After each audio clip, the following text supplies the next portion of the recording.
Hey guys, it's Kyle from Geek-Cetera, and I'm here to talk to you about Mandalorian Episode 2. We're gonna talk about geeky things! Woohoo! What do walking, disintegrations, breakfast, and high-speed chases have to do with each other? Well, they're how I would describe Chapter 2 of The Mandalorian. Chapter 2 was titled The Child, and that's very odd. Not because of the name, but because it had a name.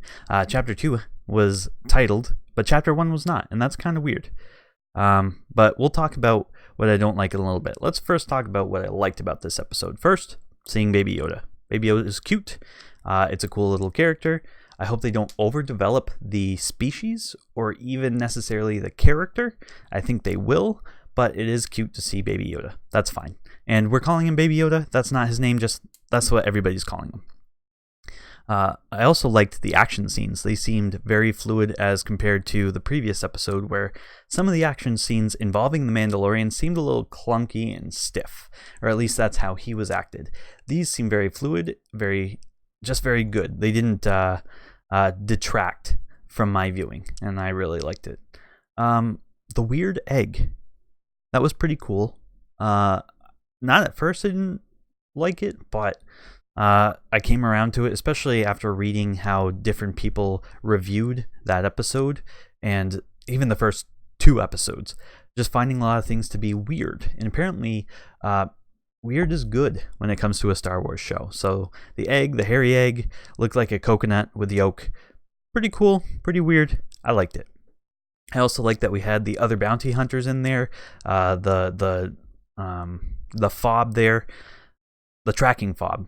On Baby Yoda was still working, so other bounty hunters are going to come after this Baby Yoda, so the Mandalorian isn't going to be able to lay low if he wants to protect this child. So it's nice to have scenes where he's going to get attacked. He's going to have to defend himself and Baby Yoda.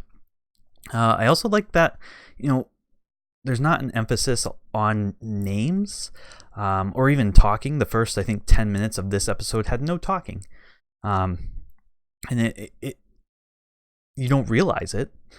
So the pacing and what they want you to get out of the episode is done without a ton of exposition, which I really like. I thought that's cool. So what I didn't like, Baby Yoda uses the Force. I didn't go into this series expecting the Force to have a factor, and the fact that it does in the second episode is kind of a bummer to me.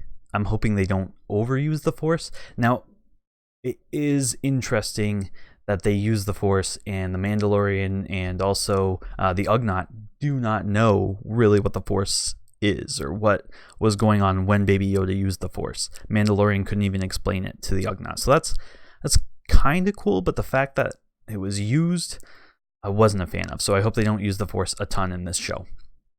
I also still not a big fan of the Mandalorian's behavior or character. It just seems like he's going back and forth between a couple of stereotypes. I just wish he'd pick a lane. And his voice, I'm not a big fan of. I think he's going for gruff exterior, but his voice doesn't have a cut to it. When he yells, it definitely does, but his voice in general is soft. I don't know why that bugs me. It just does. I don't like it. Oh well. It also seemed to me to be a filler episode. Episode 2 of 8. We're only 2 episodes in, and it's already feeling like the story has stalled a little bit, at least as far as the Mandalorian is concerned, and learning about him, which is why we're watching. It's called The Mandalorian. It was nice to get some progression with Baby Yoda and seeing, oh, okay, well, at least he's not some legendary MacGuffin. He actually is going to use the Force. I don't know. We got more about Baby Yoda than we did the Mandalorian in episode 2. It just didn't seem right. There was limited story movement. I also didn't like the violence. Now, it was neat to get an explanation as to finally why Vader said in Episode Strikes Back, no disintegrations, and that's because that's exactly what that bounty hunter did.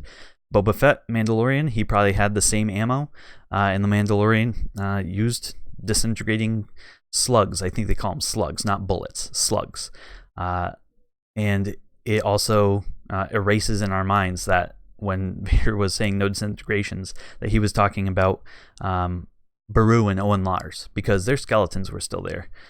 They were not disintegrated. That one bounty hunter and those Jawas, poof, gone. So I didn't like it. I didn't like seeing that on my television. But it was interesting, I guess, to get an explanation for disintegrations. But the episode was pretty violent, and I really haven't been expecting it. Not as kid friendly, I think, which is what I'd be going for if I was Star Wars. There's not a lot of rewatch value for this episode, even the first one. That last scene at the end of the first episode, pretty good. But if I wasn't making a video like this, I wouldn't be going back and rewatching these episodes. They're okay, but nothing I would go back and watch and hold or value. So that's kind of sad. And also the fact that the episode was only 32 minutes long. I know when I was talking with my friends, a lot of us felt like, 38 minutes. The first episode, 30 minutes. The first episode was 38 minutes long, and we were hoping, hey, maybe they'll go longer. And they ended up going shorter. 30-minute episodes are typically for comedies now? Drama, action shows, they tend to go, 45 minutes. So that's kind of the standard I'm looking for, and especially where you're not giving us a lot of story anyway in the episode. If you're going short, you need to fill that thing, especially if it's only one episode of 8. So going shorter, not a fan of that. So that's what I have that I didn't like, and I'll talk really briefly about my theory. I think the Mando could be part machine, like a cyborg. We know there are flashback scenes, and it was really hard to tell running at normal time or normal speed watching that scene in episode 1 or chapter 1 where the Mandalorian and his parents, or who we think is the Mandalorian and his parents, are running, to tell that those were separatist droids in the background, but they were B-2 battle droids. And I think that it's possible that the Mandalorian, when he was a child, possibly was had a lot of his body mutilated in some fashion, a lot like Darth Vader, or Anakin Skywalker turning to Darth Vader in episode 3. So I think it's possible that he lost a lot of his body limbs and has cyborg parts. So a double whammy there on why he might not like droids. The reason I think this is towards the end of the episode, his steel plate is pulled back and kind of crumpled, and you see sparks coming out of his chest area. And I'm just thinking, it's possible that he has cyborg parts. So not a lot to go on. If I was to put a percentage on how likely I think this theory is, maybe 10%. But I think it explains a few things for me. It's possible being a cyborg, being reconstructed, that whoever made him, and I do think that he's away from them now, but whoever made him maybe used him as an assassin, much like Bucky Barnes' Winter Soldier in the Marvel movies. So I think it's possible he was an assassin. He's a cyborg. He's separated now, and that would explain to me why he's not really sure what the Force was, or how do we even explain it, or even put the name, Baby Yoda was using the Force. Maybe because he's been sheltered, or I don't know, brainwashed and turned into some sort of cyborg assassin. But that's my theory. I think there's a 10% possibility that he is a cyborg with a lot of robotic parts. And maybe when he does do a reveal, if he does, of taking off his helmet, we might see those parts. Maybe he'll never take off his armor, but if he does, maybe we'll see mechanical parts. So that's my theory, and I'm sticking to it. So I'm done. I do want to challenge Josh or Chase or Ezra, the other Geek-Cetera hosts. What do you think? Do you like what I didn't like? Do you not like what I liked? How do you think my theory? You probably will think it's crazy. I don't care.